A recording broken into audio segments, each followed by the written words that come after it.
You know, the big thing now are these animal fabrics, and so in this photograph we're going to use the zebra print. I'm going to give you a little rundown on how I do this photograph, and it has a little bit of a Hollywood theme to it.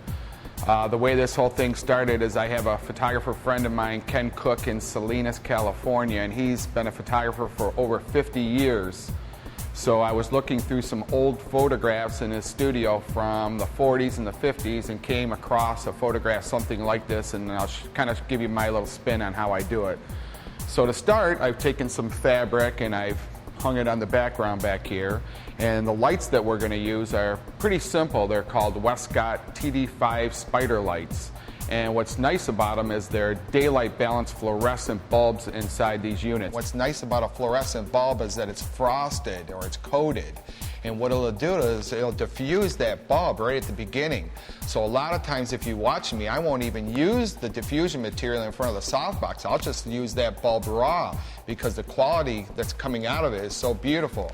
So that's why a lot of times what we're using is actually the box itself to control the light. So inside this unit you can see there's 5 bulbs. There's a smaller one in the center, 4 big ones on the outside.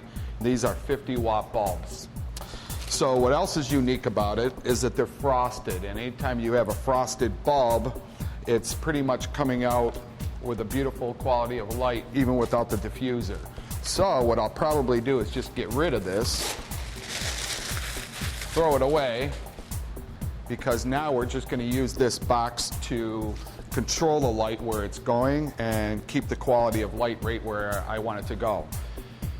And what it actually is, it's a fixture, and you just mount your softbox right into that fixture, and then you can turn on different amounts of bulbs to how bright you would like the light to be. If you're a photographer and you've been in this for a long time, or you're just getting started, I would encourage you to really try this because it's really one of the greatest things as far as lighting goes on the market today. My hair light's going to be opposite the main light, so these two are always opposite each other.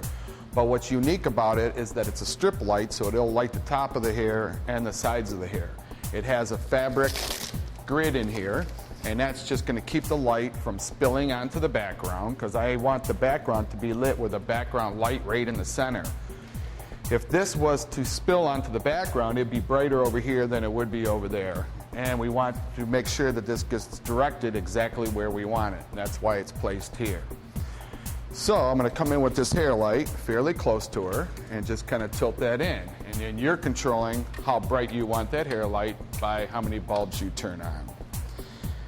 Back behind our subject is the background light, and it has a dome on it. And what the dome is doing is it's diffusing the light and spreading it, because I want this to come up close and give some fall off on the background. So that will keep it being even more diffused, and it's got a silver cap on the back so nothing comes back at our subject. So we're just going to place that in the center. Then we'll come in with this for the hair light. Fairly simple. Where the finesse is going to come in is when we take our main light and we control all the light. I'm going to make the light dark down here, and we're going to get all the light into the face. So I want you to watch how I control the main light. Okay, I've shut the lights out in the room so that we can see a little bit more of how I'm going to finesse this light. But what's unique about this light, and most photographers don't know, is that it rotates. A lot of softboxes will rotate, and so it's going to be very important now as we go to control this light. So the pose that we've got her in is we've got this bare shoulder here, and we're going to get her to bring her shoulder up. Then the next thing in the pose is we're going to slant the body, get some diagonals to it. So your back shoulder, just slant it back a little bit and turn your body this way a little more. Okay, hold that. Now we can see what the hair light's doing. It's got all this, it's lighting the side here. And again, you just got to look through there, watch that, make sure nothing's spilling out in some odd spots. Okay, so here we go with our main lights. We've got our light, and if you've listened to me talk before, then you'll notice to keep that shadow out of that eye out of there. So I'm going to bring the light forward till that gets out of there. Now this shoulder is still as bright as the face. So what we're going to do is take this box and I'm going to rotate it, and we're going to skim that light right off that shoulder. And this shadow here, we're going to get to come down a little more. And so I hope you can see where the cutoff of that light is and as it comes off that shoulder. So when you look at a photograph, you want the subject to go right to the eyes, and that's with your lighting. But if there's other spots in the subject that are too bright, like the ears or the shoulder, it's going to distract you from going right to the face. Now, by controlling the different intensities would be how bright our hair light's going to end up being. So we've got that right in there. Now we're going to come in with a reflector and fill in some of those shadows. Another really cool reflector on the market is this reflector we call the Triflector, and it's tri meaning 3 reflectors, but it's all on one stand. And what's cool about it is that you can take each one of these reflectors and kind of adjust them around and control your shadows. And so obviously the more you tilt it in or tilt it off will be how deep those shadows are or how close you get to the subject and how you rotate it. So it's kind of convenient to have it all on one stand. So a lot of times we use this in any type of photograph that's more of a glamour shot and just a headshot.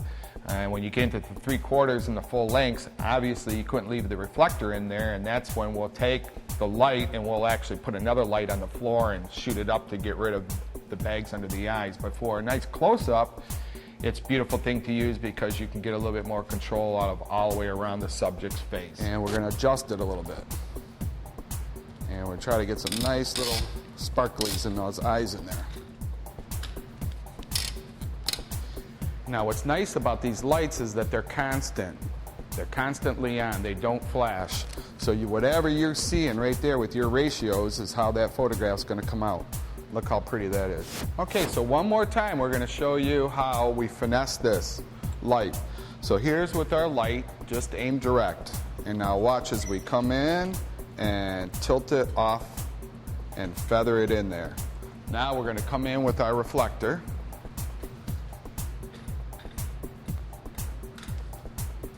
Just add a little bit to those shadows.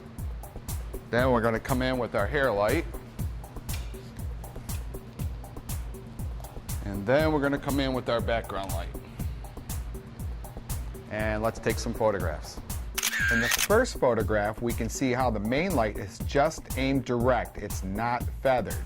And you can see how bright it is on one side of the face compared to the other.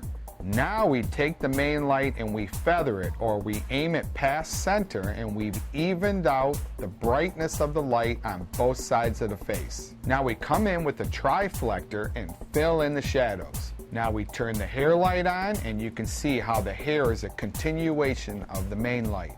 Now we add the background light to give dimension to the photograph. Now we take a look at the results of the final photograph, and you can see how we've taken the main light and placed it in Rembrandt position, and we've taken the Triflector and we've backed it off a little bit to increase the shadows and make this photograph dramatic.